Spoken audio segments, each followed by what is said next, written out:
Ba't daw umiiyak?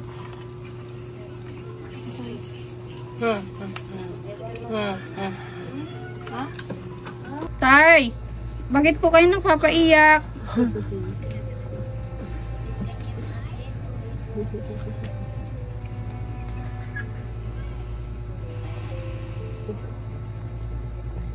Ay, nararanasan nyo ba yung hindi kumakain? Opo, ma'am. Naranasan namin yun. Sila ang mag-asawang may 10 anak at ang trabaho ay pangangalakal para makabili lamang ng 1 kilong bigas para mairaos ang kanilang pangkain. Mula nung nagkasakit, itong si tatay ay mag-isa na lamang, si Nanay Divine, na maitaguyod ang kanyang 10 anak. Kasama na nito ang pagme-maintenance ng kanyang asawa. At nagtitiis nga sila dito sa barong-barong na kanilang bahay. At gawa ito sa sako. At tara, samahan niyo ako atin alamin ang kanilang istorya sa kanilang buhay. Ilang araw? 2 pesos na. Hindi ka ba nahiya na dyan, mga lakal? Hindi, ma'am. Hindi ako nahiya, ma'am. Kahit sabihin nila na namumumot ako sa basurahan. Hindi ako nahiya, ma'am. Kasi mahirap kami, ma'am. Wala kaming pagtakbuhan, ma'am. Lahat, ma'am. Wala, ma'am. Kahit may kapatid ako, hindi man ako binibigyan. Mahirap kami lang, ma'am. Isang tatay na na-stroke dahil sa paghahanap buhay para sa kanyang 10 anak. Good day mga mahal kong viewers, welcome back to my YouTube channel, Commander ni Marcos. At nandito na tayo sa Cauayan City and pauwi tayo ngayon sa Bicol. At dadaanan lang natin yung nilalapit ng kuya ko na na nakikita naman natin yung sitwasyon ng kanilang bahay ay isa sila sa deserve na tulungan. Ayan, try nating interviewin at syempre bagong istorya ng buhay na naman ito mga mahal kong viewers, at sana huwag nyong bitawan hanggang dulo. Ito yung bahay nila, oh. Pero itong na to, part na ito is parang dyan sa looban, parang subdivision siya.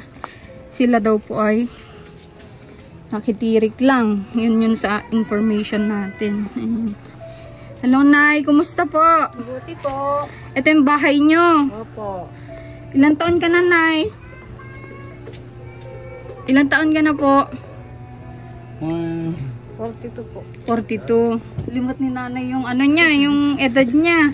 Pwedeng tumuloy, Nay. Sige po, tuloy lang kayo po. Okay. May natutulog pa pala, no? Opo. Okay. Ito yung mister nyo. Opo. Okay. Hello, Tay. Kumusta po? Mabuti. Di po kayo nakakapagsalita na po siya, nung yung nangyari sa kanya, na-stroke po siya. 2 beses. 2 beses.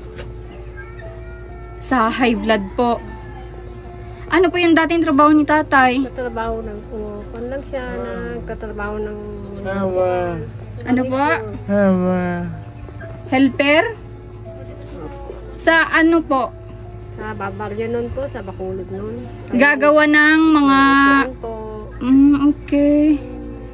Ano yung nyo, pinakahanap buhay nyo na? Ba't ganito yung... Bandera po. Kaya kwanto po, talosig po. Okay.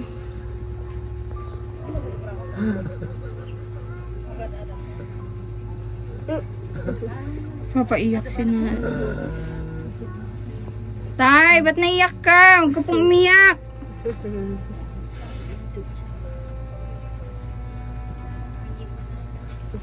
Tay, bakit po kayo nagpapaiyak?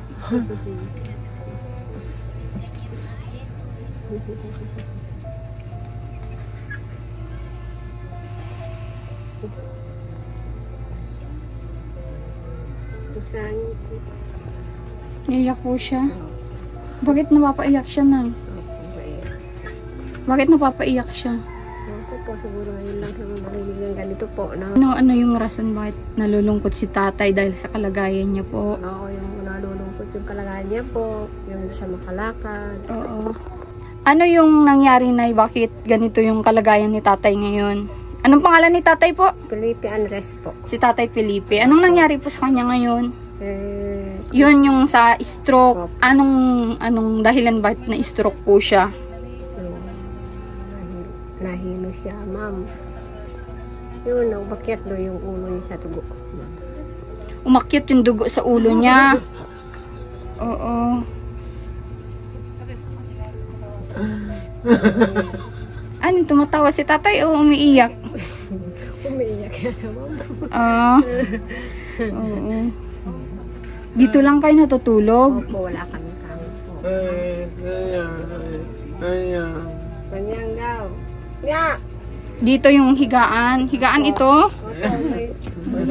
Sino yung pwede ko pang makausap na ano nyo, anak nyo? Po. Si Anton. Panganay nyo ba yan? Hindi po, makalawa po yan po. May asawa na din. Opo. Ganet, Tricia! Eto, anak mo din na. Itong nandito. Ano yung kuryente nyo dito, sarili nyo? Nakatap kami lang, ma'am. Okay, sige. Ito yung ano, anak mo. Hello. Ikaw yung ano, pangalawang anak? Yes po. Okay. Nakatira ka din dito sa magulang? Bale, namamasyal lang din. Saan yung bahay nyo? Sa Dominit po. Okay. Sa barangay din? Baryo din po. Okay. Ilang taon na sila mama mo nakatira dito? Wala pa pong wala pa pong isang taon. Bago-bago lang din po.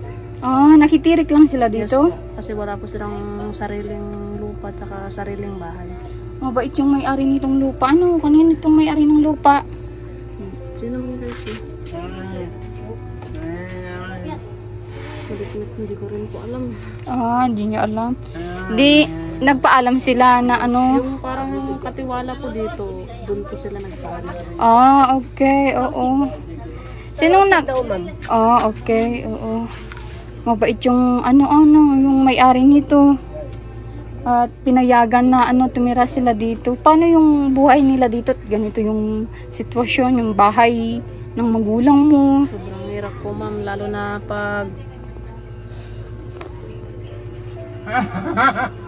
na pag umuulan. Oo.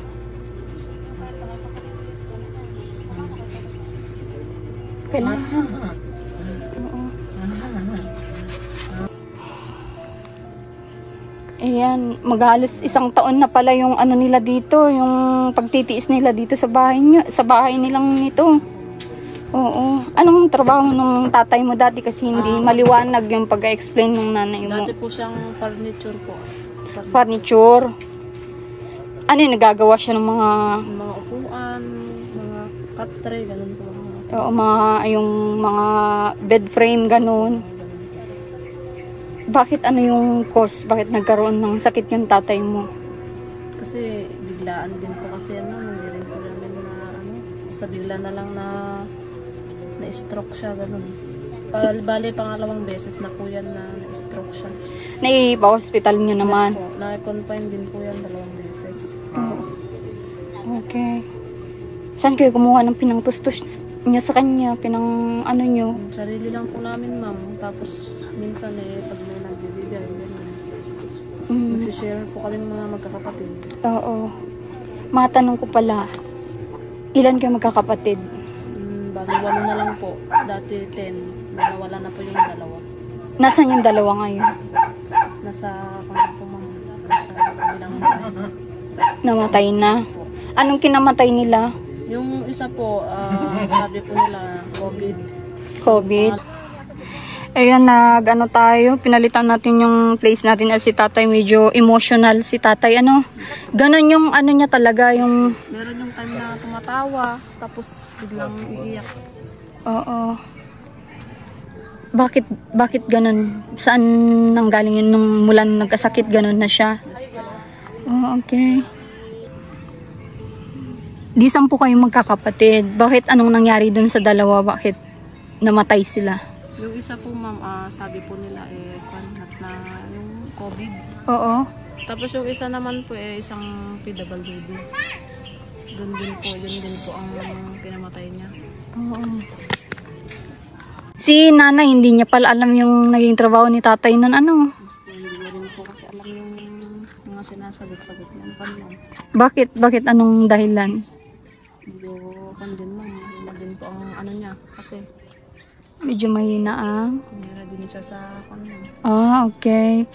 Pero ang trabaho ngayon ni Nana is naglalabandera para lang makabili ng mga pagkain. Nag-ano sila ng kan, nag-ano sila ng mais. Nakikikon siya. Namimitas. Nakikipitas. Nakikiarawan. In short, okay. Ano yun, araw-araw din na may... Po ma'am. Pag araw ng kan, ng apit. Ganun. Oo, magkano naman ang kinikita nila that day? 400 po ang per day niya ma'am. Okay, oo. Pero hindi naman yun araw-araw, di ba? Kasi hindi naman halos araw-araw na ano. Pagtapos na yung ani, tapos na rin po yung... Sa inyo natitirang 8 magkakapatid. Anong pangalan mo na ulit? Patricia po. Patricia. May nakapag-aral ba sa inyo? Wala po ma'am. Pare-parehas po kami hindi nakapag-aral lahat. Hindi nakapag-aral. Ano lang yun natapos ng mga iba mong kapatid at ikaw? Ako elementary lang po ako ma'am. Tapos yung iba, meron din pong nakatungtong sa kwan, magka-college na sana ngayon. Pero huminto kasi nagtrabaho na lang. Sa hirap ng buhay. Yes po, wala din tutulong sa kanya. Ano yung grade 12? Graduate First lang? year college na po sana ma'am. Anong kinukuha? Kwan po ma'am, nurse ata ang kinukuha niya. Pero hindi na rin natuloy kasi wala kang tutulong sa kanya. Hindi kinaya. Ano? Yes po. Yun yung kalagayan ni papa mo ngayon. Sobrang hirap. Sobrang hirap po talaga. Ano yun, nagme-maintenance din siya? Araw po yan na maintenance. Saan kinukuha ni mama mo yung pang-maintenance niya? Kasi hindi naman halos sa araw-araw may kita. Alam ko yan kasi yung pagpa-farmers, pag ano sobrang hirap din, di ba? Yes po. Meron po yung tumutulong sa kanila na sa may kwan po nila, chapel po nila, gano'n. Bibigay po sila ng grocery.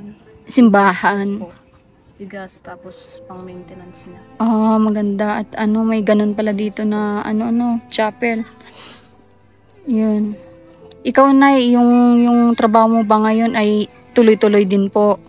Kung meron tumatawag mama, minsan na sa mga. Oo. Paano kayo nakita nung kapatid ko dito, nung kuya ko, at siya naglapit sa inyo?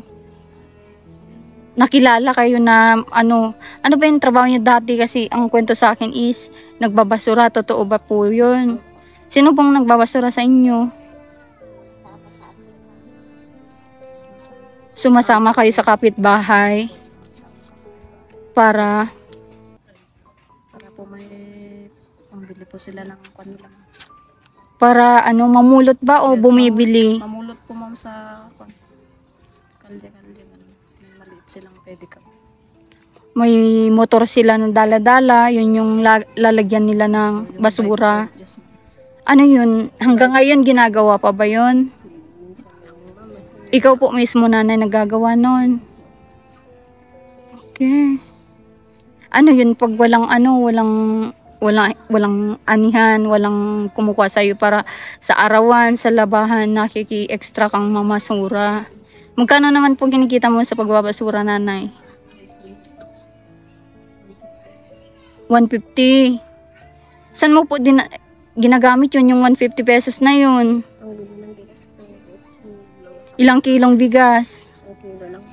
1 kilo para makasurvive lang. Grabe yung So, kayo na mga may mga asawa niya. Ilan nang may mga asawa na anak? Ikaw lang. May mga anak na rin. Oo. Pero ikaw nakakabigay-bigay ka din kila mama. Kahit pa paano nakakabigay-bigay din naman minsan-minsan. Ano yung mga naitutulong mo kila mama mo? Tulad po ng mga ulam, ganun.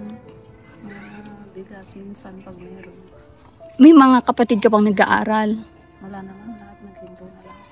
Lahat sila hindi nag-aaral? Yung maliliit? Yung maliit, hindi na rin po gano'ng pumapasok.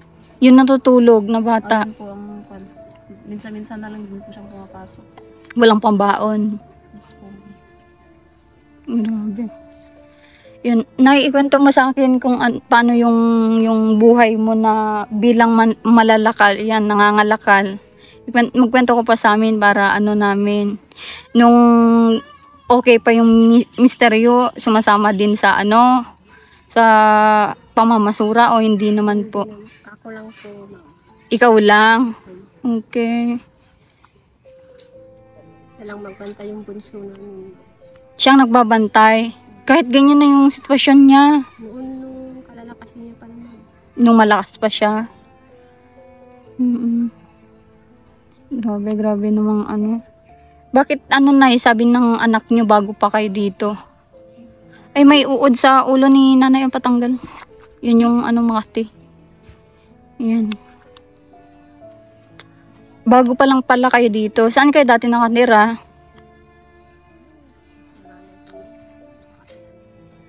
Sa nanay nyo. Paano nyo nabuild niyan? Puro sako. Paano nyo ginagawa niyan? Sinong ano sa inyo? Nagbigay ng mga sako? O pinulot nyo lang po sa basurahan? Hindi po. Hingin lang namin dyan o sa may pan po. Ang klaksyon po. Dyan o sa may pan. Ah, okay. Kala ko may nagbigay. Ay, kala ko ano, hiningi nyo lang pala. Opo, ma'am. Ikaw na mismo naggawa niyan o yung mister mo pa? Yung papa po namin, ma'am. Ah, yung papa nyo? Nung medyo malakas pa siya, siya ang gumawa dyan. Oo. Bakit hindi naisipan ni papa mo maghingi ng mga kawayan dyan? Di ba dito sa Isabela madaming mga bamboo. Ba't napili niyang sako yung idingding sa tahanan nyo? Wala naman po kasi kaming libre na nahihingi dito, ma'am. Lahat naman po nabibili na. Bibili na. Yes po. Kaya ganyan na lang po pansamantala. Doon ba sa dating trabaho ni papa mo magkano kinikita niya? Malaki din po ang kinikita niya dati, ma'am. Nung kasagsagan pa lang niya. Malaki. Ba't hinayaan niyang ano? Kaya nga po, ma'am, hindi niya alam yung pinaglagyan niya ng kanya pa. Wala bang bisyo dati si papa mo? Yung alak lang po, ma'am. Yun lang po ang bisyo niya nun. Pero si mama mo hindi din siya naging aware kung ano yung magiging buhay niyo, 'di ba? Kasi hindi na rin naman po alam maghawak ng kaya ganun ang nangyari. Napabayaan.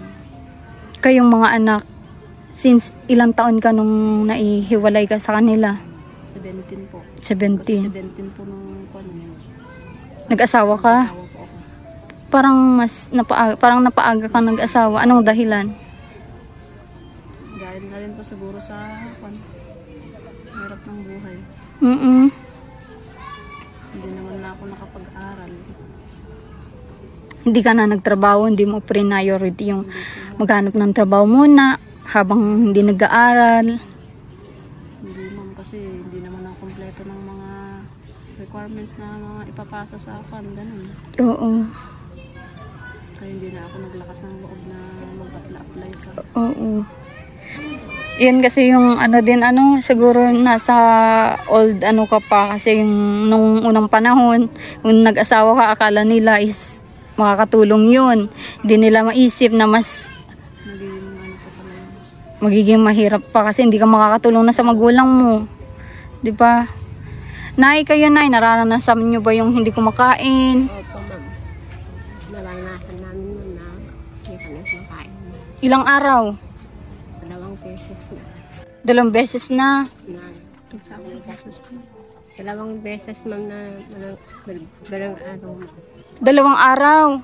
Ano na lang pinapakain mo po sa mga anak mo? Minsan, nagluluto kami ng Maggi, ma'am. Noodles. Para lang makasurvive po sila kasi kita sa katawan ni nanay na talagang naghihirap. Ano to? CR mo po to, nanay? CR yan. Oo. Buti pinayagan kayo ng may-ari dito. Kung mapanood ng may-ari ng lupa nito, anong gusto nyong sabihin sa kanila? Pasalamat kami, ma'am. Pero may usapan ba na pag kailangan na yung lupa ay papaalisin na kayo dito? Wala namang usapan. Sino ba ang nakipag-usap nun, si papa nyo? Nakapagsalita pa siya, ma'am. May pag-usap? Grabing paano yung adjustment ng ginagawa nyo ngayon sa papa nyo at ang hirap kausapin? Lalo na hindi siya mapakali. Kada mamaya magpapalipat siya ng pesto niya. Mamaya papatayo, ganun. Lipat-lipat. Nagiging bugnutin din pa si papa nyo? Masyadong madaling mag-init yung ulo niya. Magalitin? Magalitin po. Ganyan kasi ang may ganyan, may stroke, ano. Pero alam mo ba na yung kalagayan ni tatay ay may pag-asa pa yan. Kung tutulungan mo siya, no, gawin mo siyang, ano, tulungan mo siyang mag-exercise sa sarili niya. At huwag mong pakainin ng mga bawal sa kanya. Tuloy-tuloy lang yung maintenance, no. Ginagawa mo ba, pinapa-exercise mo ba yung asawa mo po? Ayos po yan. Ano, ibig ko sabihin, may taon na ba yung ganong kalagayan ni papa mo? Bago lang po, mga siguro 2 linggo pa lang yan. Bago lang po siya ng ganyan. 2 linggo pa lang? Yes po ma'am. Galing po kami sa emergency, bago lang din siya nakalabas. Oo. So, hindi nyo binibili yung maintenance ngayon? Ang problema lang ng magulang mo ngayon ay pangkain, ano? Oo. Yung kasulukuyan, yung kahirapan niya, ano yung pwede namin maitulong sa inyo? Kasi ma'am, gusto ko magkaroon ng bahay ma'am sa lupa ma'am. Kasi mahirap. Yung bahay namin ma'am, tumutulo, nababaha ma'am. Paano pag nababaha kayo? Nasaan kayo? Pumunta kami sa may ipagpo ma'am.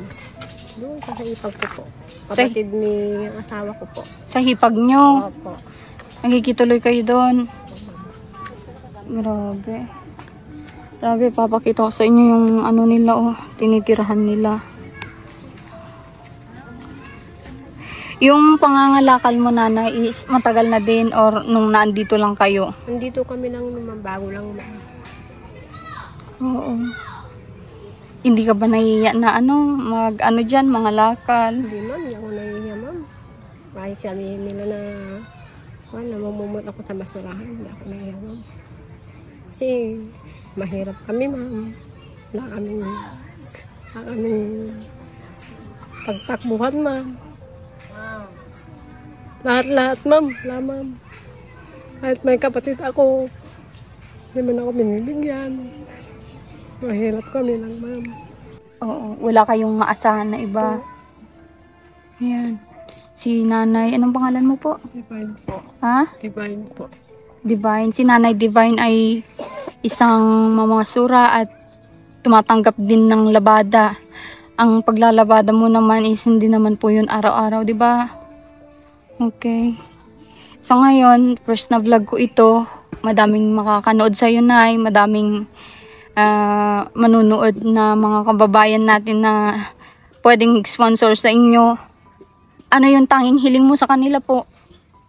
Yun, yung bahay nga. Bahay sa kalupa lang ma'am, sa kakote lang ma'am, sa katubig ma'am. Oo. Yung nakiigib kami lang. Bahay ma'am. Nakikiigib lang kayo. Opo ma'am. Eh sa asawa mo, tungkol sa asawa mo, di ka na ano nun. May pag-asa ka pa ba na ano, na bumalik sa dati yung mister mo? Opo. Yung pang maintenance, hindi naman yun problema. Wala namang problema doon. Ma'am. Okay, maganda yun pag gano'n.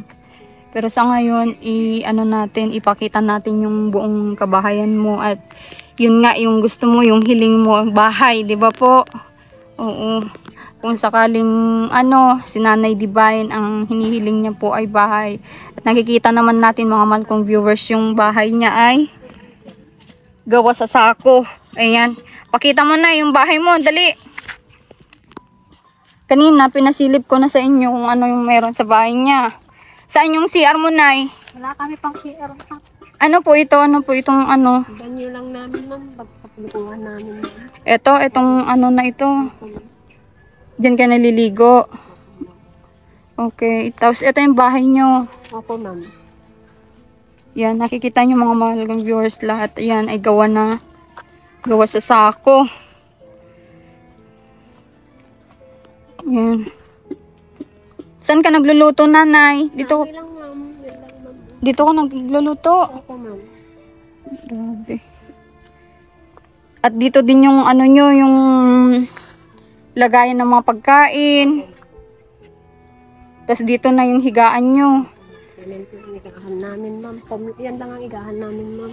Semento yung bahay nyo, Nay, pero sobrang nipis po, ano. Manipis lang ma'am kasi papasok yung tubig sa loob ma'am. Oo, pasok tayo, Nay, sa bahay nyo. Yun si tatay. Ito yung Yan, pinasilip ko na sa inyo mga mahal kong viewers kanina. Ito lahat ay gawa sa sako. Itong bahay nila Nanay Divine. Yan. Si tatay ba nag-ano din, nagpa-pampers? Ako, ma'am. Ano yun, araw-gabi yung pinapalitan? Pati lang, ma'am. Kasi mainit bag ko, ma'am. Oo. Naglarasis kasi, ma'am, pag ko. Oo. Di po kayo naka-ano nung mga pabahay program dito sa probinsya? Di ba may mga pabahay program po, di ba? Wala pa naman, ma'am. Ngayon lang po. Oo. Obe. Sige. At kung ano yung pwede namin maitulong ay itutulong namin. Kung pansamantala kung may magpaabot man ng pang kahit mga pang hardiplex na payag ka nun. Kahit ito lang yung palitan mo muna. Pero lucky tayo, swerte tayo kung may tutulong sa atin ng pang isang buong bahay. Ano? Yelo daw po.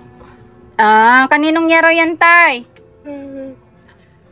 Sa inyo? Butas daw, ma'am. Butas na. Hayaan nyo, tatay, huwag na kayo malungkot, ano? At pag may tutulong sa atin, tama na po, tama na po. Tama na po, hayaan nyo, ano? May awang God, may tutulong sa atin, no? Okay po. Huwag kayo malungkot, magpalakas ka po, ano? Para may, ano, pag-asa yung pamilya mo.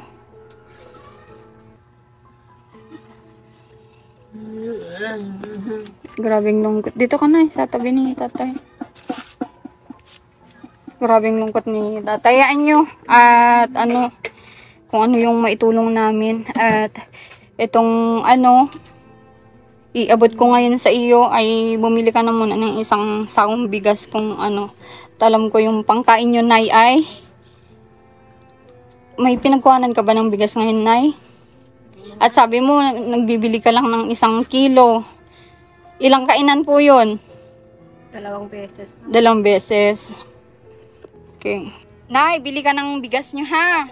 At wala akong nadalang groceries ngayon. Bigas at kung ano pa yung pwede mong bilhin, no? At syempre, pangkain nyo. Ngayong araw ba ano kayo? May hanap boy ka ngayong araw? Matagal na. Eh, paano yung pangkain nyo? Sinong nagsusuporta sa inyo? Mga anak ko po. Nabibigay-bigay na lang sila. Opo, ma'am. Grabe. Ikaw yung nagbibigay-bigay sa kanila. Iba pa pong mga kapatid ko, ma'am. 3 kami. Ah, kayo ang tulong-tulong na tumutulong sa kanila. Mga ilang kilo naman yan nagpapaabot nila sa kay mama mo. Minsan, ma'am, yung pinakamarami pag meron, 5 kilo, ganyan. Yung pinakamalaki na yun. Oo, buti na isipan nyo din balikan yung magulang nyo. Na, Kasi wala naman pong ibang tutulong sa kanila kung kami-kami lang din na magkakapatid. oo, maganda yan. Ano, hanggang dulo. Ayan. Sige, paabutan kita nanay ngayon, ano, ng pera. Ito. Yan. Ilang kilo na yan? Yan. 10, pwede na yan. 10 kilo. Nanay, ano? Ayan, isa pa. 3. Ayan mo, hindi naman yan yung una kong ano sa inyo, tulong sa inyo, nanay. Ano? Basta mag-pray lang tayo na may, syempre, may ano, tutulong sa atin. At magugustuhan yung video natin. Pwede nilang i-like yan, i-share. Yan. Ano sabihin mo sa mga ano mo? Salamat po. Okay.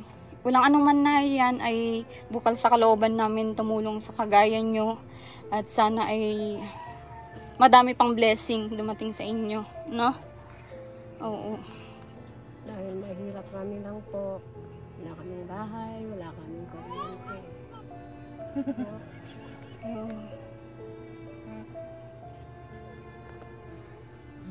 Agas? Yung gumatang. O yan o, agas. Pagtatang mo agas mo. Ah, nagsasabi ng panggamot. Opo, ma'am. Agas, sabi niya, ma'am. Akala ko hindi mo problema ng gamot, nanay. Kasi Wala kaming gamot na dyan, man. Bumili na sila, ma'am. Awan lang, araw din, marami po naman yun. ay ganon. Kasi sabi ni mama mo kanina madami siyang gamot. Wala po. Kunti lang. Adu-adu ko Nay, wag mong sabihin na ano ganun kasi sabi mo, tinanong ko kanina kung importante ba yung pag ano ni tatay, di ba? Yung kagamutan niya, ba't sinasabi mong madami si tatay pa lang talagang kailangan niya ng tulong, di ba?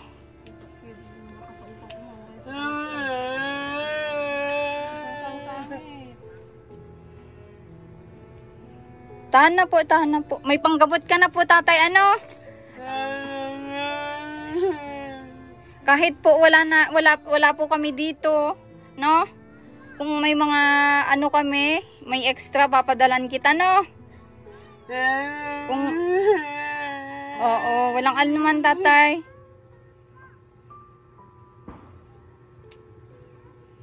Gakaroon po kayo ng sponsor, yung kapatid kong magpapaabot sa inyo mismo, no?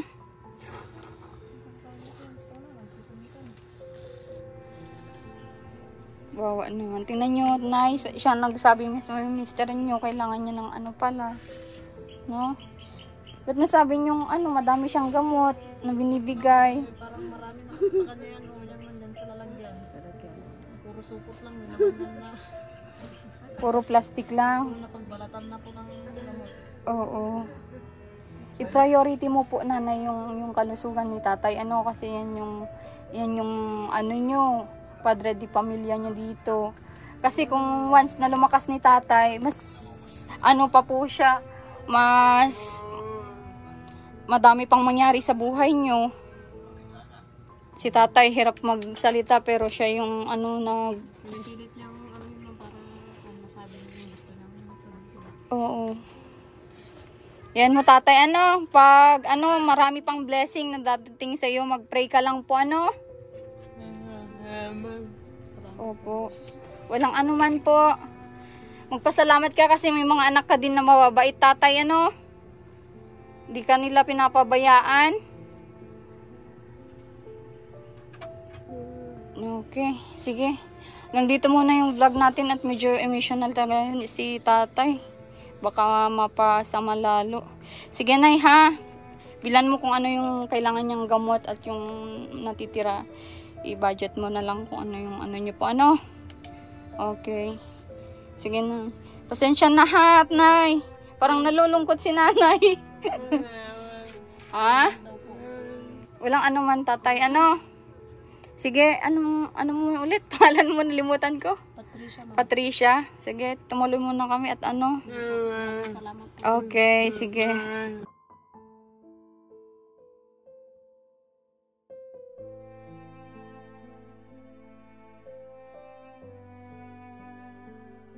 Ayun, mga mahal kong viewers, at nakita nyo kung anong kalagayan ng isang pamilya na ito bago nating tinulungan. Sobrang hirap, mga ngalakal yung babae at dating nagpa-furniture yung lalaki. Medyo hindi lang nila daw alam i-handle yung dating kinikita ni tatay, kaya naging ganyan yung buhay nila. At yung lupa na tinitirikan ng kanilang barong-barong ay hiram lang, pahiram lang. So, ibig sabihin, kung kailangan na yung lupa ay kukunin na ng may-ari. So, salamat pa din dun sa may-ari kasi kahit pa paano, pinatira sila dyan. Yung bahay nila is made from, ano, sako. Ayan. Sana naman sa mga sponsors natin, viewers, na pwedeng magpaabot po sa kanila. Pwede nyo po akong kontakin sa aking Facebook account na Commander ni Marcos at sa ating Facebook page na Alma Vlog. At makakaabot po sa kanila ng inyong tulong. At deserve talaga ni tatay. Lalo si tatay at siya ay talagang stroke na po. Bata pa po sila. Yan, may pag-asa pa pong ano, gumaling. At marami pang mangyari sa kanilang buhay. Siyempre siya yung padre di pamilya. So ayun, support nyo itong vlog natin. Like, share, i-comment nyo po, mag-comment po kayo at nagbabasa po kami ng inyong komento. Maraming salamat. Mag-ingat po kayo palagi.